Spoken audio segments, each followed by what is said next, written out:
I was once against this position, and now I'm for it. Well, what accounts for the change? That's one of the most credible witnesses. Lawyers practically drool over that. And it's so rare to have happen. We have that exactly in Paul.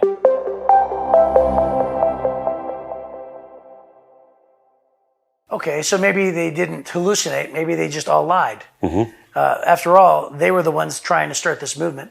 So what if they all got together and they just made everything up? Yeah. Is that possible? First of all, it's certainly possible.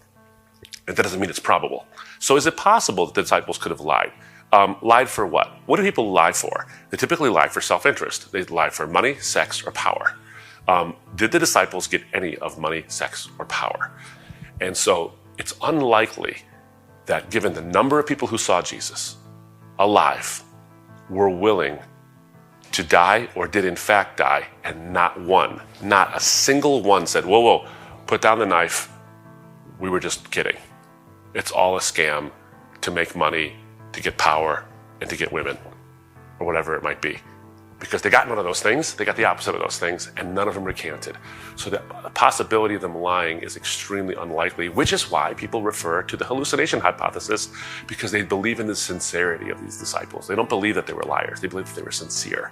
Now, I'm a trial lawyer by training, and what you do when you get a witness who was once hostile to your movement, hostile to your position, but actually says, I've changed my mind, and here's why.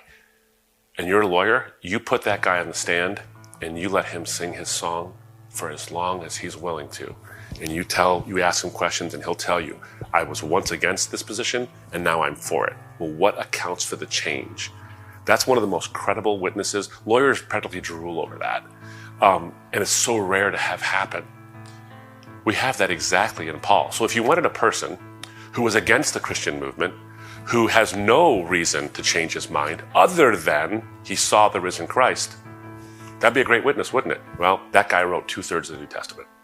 And he not only gave up all the prestige that came with being a student of Gamaliel, one of the most prestigious teachers of the Jewish tradition, who not only would say, I was a Jew of Jews and a Pharisee of Pharisees, as to the law, faultless, he says of himself, but then also calls himself the chief of sinners. So he's not being haughty here. He's just giving you his credentials.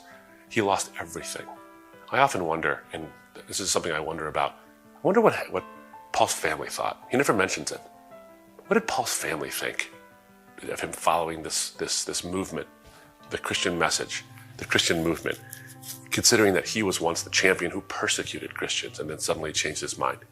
You'd have to invent quite a fantastic reason for him to have changed his mind if it wasn't for the resurrection. The resurrection is the best evidence, the best explanation for why Paul went from absolute persecutor to champion of the Christian faith at not only great cost to his prestige, but great cost to his physical health, great cost to his reputation, great cost possibly to his family, and ultimately losing his life for it. So if you want a non-biased witness, you definitely have one.